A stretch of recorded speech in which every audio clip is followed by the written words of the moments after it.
Greetings Internet, your old pal Oxleymations here with yet another video in this little series. Welcome to part 2.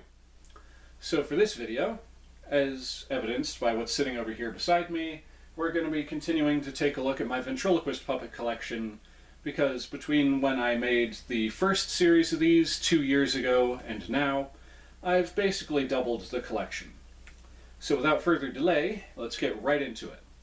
Now in the first part of this second part of this series, stay with me now, I went over the puppets that I've received that were from the 1950s.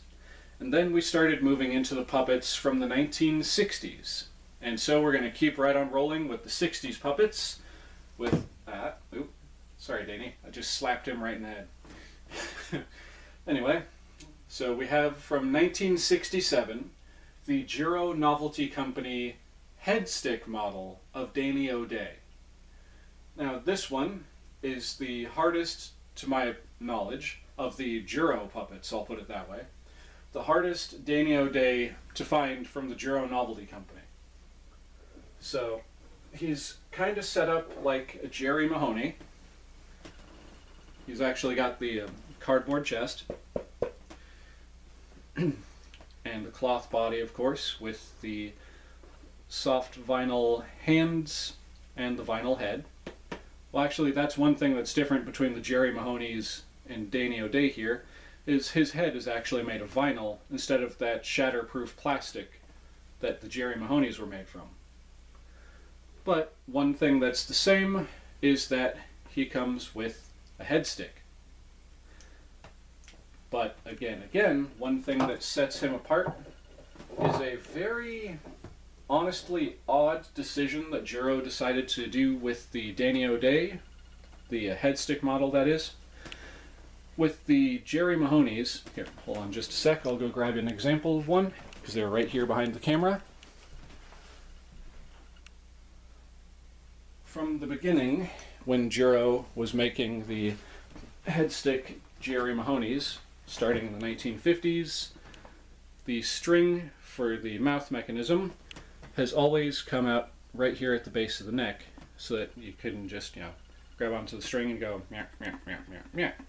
Like that, with the puppet being able to, have full rotation of the head and stuff.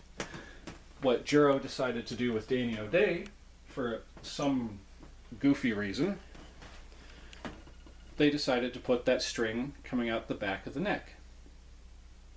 So it still works like the Jerry Mahonies. Let me back up away from the camera. But the big difference is it's kind of unwieldy.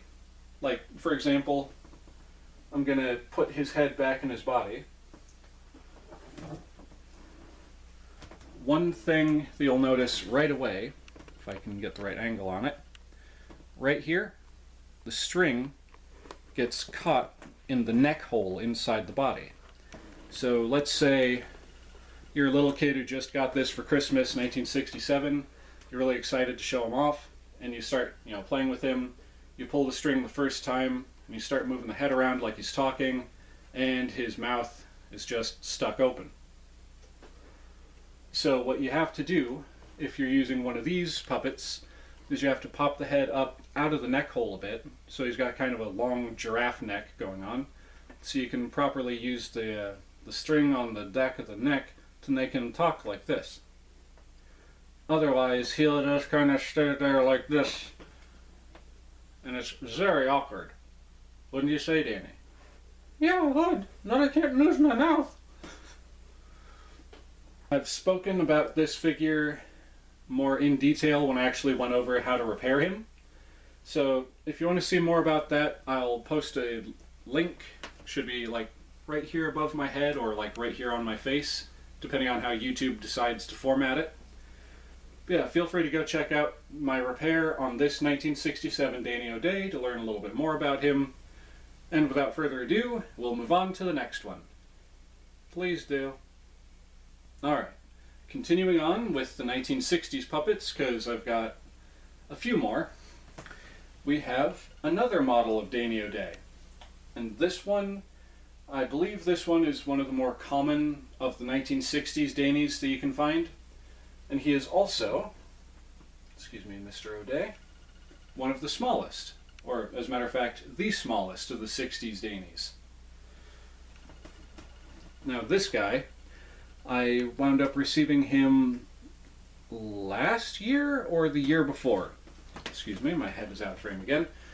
He showed up right during one of my Thankmas streams, and when I got him, some weird stuff happened. Like within the first couple of hours that I actually took him out of the box live on stream and was showing him off. We had some weird things happen. First and foremost, I was streaming from this room and I was playing Five Nights at Freddy's, I forget which one. But this set of shelves over here had a string of Christmas lights plugged in and, set up so everything was all nice and bright and cheerful. And not long after I took him out of the box, I was messing around with him. I put him off to the side so I could focus on the game some more, doing the thing. And the lights just went out. Now, before I actually take it out of the box, I want y'all to see what I'm seeing. So I lift up the box, and there we have it. My latest acquisition, in a little bit of a need of repair, but we'll figure that out. We'll sort that out real quick.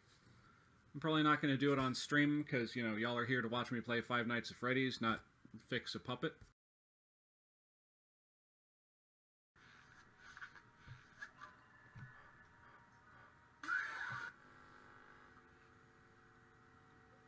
Oh man, my Christmas lights just died.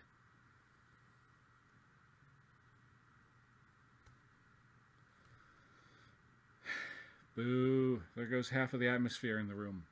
No rhyme or reason, just in the middle of my game, I was focused, everything, I didn't even notice it, at first that is.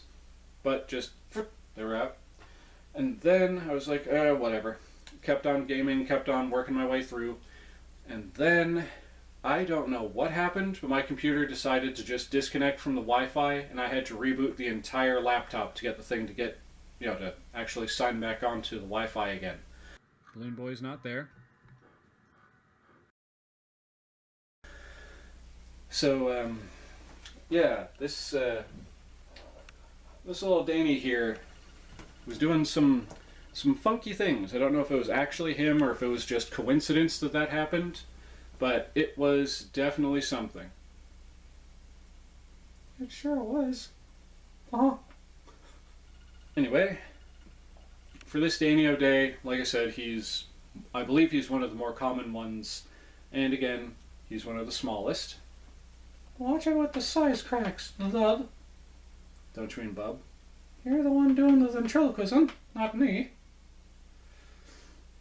But yeah, just, ever since I got him, to quote Randy Newman, some strange things are happening to me. Ain't no doubt about it. So yeah, there's little Danny. Let's move on to the next one. Alright. So here we are with Danny O'Day, number 3 in my collection. Now this one, technically this model is still being made to this day because this is, aside from the headstick model, the tallest of the Danny O'Day puppets. And Danny, don't you go losing your head. Unfortunately, his head is very loosely attached right now. But yes, he is one of the tallest Danny O'Day ventriloquist puppets that Jiro produced. It's got literally the exact same head as the shorter Danny O'Day that I just showed off a few minutes ago. Works exactly the same. He's got bigger hands though. And he's got, like I already showed off, an overall larger body. And when I first picked this guy up, he was not quite in a terribly sorry state, but he was pretty rough. As a matter of fact, I still have yet to actually, do what I have to do to finish fixing him up. He needs cleaned, he needs his outfit washed. I did actually wind up finding a replacement pair of pants for him that are very close to the original color. I just kind of stuffed those onto him, because they work. They're just, not the original pants. So, yeah. There's Danny O'Day number 3. Now I'm pretty sure this next puppet here is the last one I have from the 1960s of this more recent collection of them. But here we have the remains of a puppet that I've affectionately dubbed Postmortem Snerd. It's the head from a either late 60s, 1968, or 1970s Mortimer Snerd puppet. This is exactly the way that I got him. I don't think I've actually really done anything to him, really, since I purchased him. This guy came from another YouTuber here on, well, YouTube. There's this toy collecting channel slash toy reselling channel with the host who goes by the name Justice Curry. And he got in a huge lot of vintage toys that just so happens to have this head mixed in with it. It was a more recent upload of his, and I happened to see, Mortimer hanging out in the background, and he actually picked it up, so like, oh, this creepy puppet head, and blah, blah, blah, blah, blah, blah, blah. Sets it down, just kind of like glazed over the fact that, he had this. So I messaged him in the comments, and he was nice enough to actually respond back. And through some back and forth, and actually getting to talk with him a little bit on Facebook, because he's got his own Facebook page, I worked out a deal, and I bought Postmortem Snerd from Justice Curry. Now this guy, in the past, like last year, the year before last, because now it's technically 2025, I used this guy as part of a Halloween display.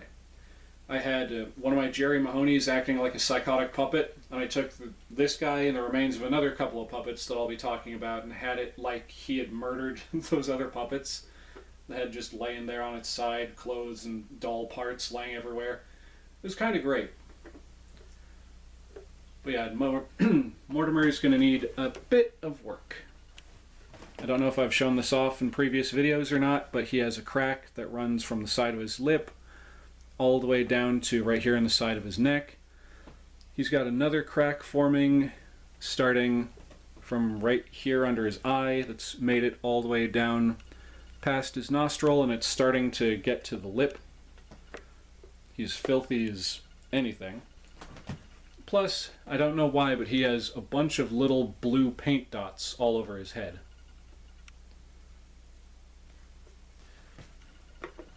And for a while, I actually had him rigged up with a rubber band like they would have been back in the 60s so that his mouth actually functioned. But the rubber band dry rotted, and now, he needs another one. So that's been Postmortem Snerd. Whoops. Wasn't intending for that. His jaw literally just fell out of his head again. So let's move on to the next one. It should be the start of the 1970s puppets. So, be right back. For these next two, I believe these guys were released in the 1970s. These are two of the hardest puppets in my collection to find. Released by the Johnson Smith Company, who rebranded themselves decades later into things you never knew existed, we have Archie, my buddy, and Dumbo the Clown. Now these guys are one of those early scam products because if you've seen my Dummy Diaries video on these two, you know exactly what I'm talking about. There was clip art, I guess an early form of clip art of a little kid sitting there holding a full-sized ventriloquist puppet and playing around with it. And these guys were, I think it was $3 originally. You could get a fully functional ventriloquist puppet for $3 from the back of that magazine. And they weren't just sold in Johnson Smith Company magazines. These guys were like of comic books, all kinds of fancy, schmancy, silly stuff like that. And unfortunately, you get what you paid for. So you'd send in your money and you would get these little bitty itty bitty dolls, who are actually just a little bit taller than your standard G.I. Joe. I've done an extensive video on these guys where I first got them in the mail, I unboxed them, and then I did another video where I went through and I actually worked on repairing them and cleaning them up. I'm still looking for hands and feet for them. But with these guys, the way they're rigged up, the mouth is supposed to stay open like that until you pull the string, in which case the mouth closes. Just like that. And it was literally just a plastic head with a cloth body with plastic hands and feet. There was no stuffing or anything, so if you wanted the doll to have any kind of a 3D effect like Archie here presently has, you literally had to stuff them yourself. And Dumbo, obviously, was exactly the same. The only difference is, you know, he's Dumbo and he's Archie. So, yeah, that was just a little quickie for these two. Now, we're going to cut away. Actually, no, we're not going to cut away. This is going to be the end of part 2. When we come back, it'll be part 3. So tune in for that, folks, and I'll see you when that one gets uploaded. Laters.